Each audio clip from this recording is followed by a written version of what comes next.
L'any passat no va arribar a disputar la final, però l'infantil de la Penya ha estat campió del torneig infantil Ciutat de Sant Adrià en 2 ocasions.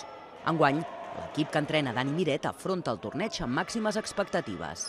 El torneig de Sant Adrià aquest any és especialment important per nosaltres, perquè al no haver jugat la minicopa doncs és un torneig molt esperat. Fa molt de temps que estem aturats sense una competició de tant de prestigi i per nosaltres és un torneig que esperem amb moltes ganes. L'objectiu és intentar jugar el millor que hem jugat aquest any a bàsquet i a nivell de resultats doncs, intentar arribar a la final. En aquests tornejos nosaltres veiem el que hem de fer per superar-nos. A la Lliga nosaltres ens exigeixen jugar a un bon nivell, a un gran nivell, perquè a Catalunya tenim l'avantatge que la competició és més igualada i que cada partit has de fer un esforç, però aquí t'has de superar tu mateix, si realment vols guanyar i si realment vols tenir opcions en alguns partits fins i tot competir contra equips que són millors que tu.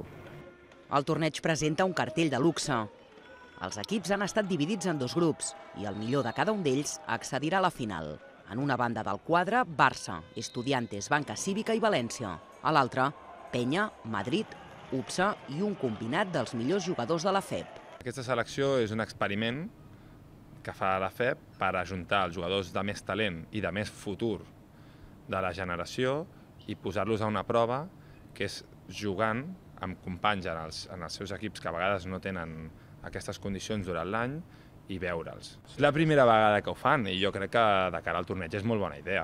Ells portar els millors jugadors, els millors equips i a més tu tens el privilegi de poder seleccionar, que si hi ha un equip que no t'interessa convidar però els jugadors sí, fer una selecció, doncs crec que és un interès per la selecció espanyola molt gran i per al torneig també, perquè crec que a pocs tornejos poden fer una prova d'aquestes. Si poguessis escollir, no podries posar un torneig més complicat de guanyar.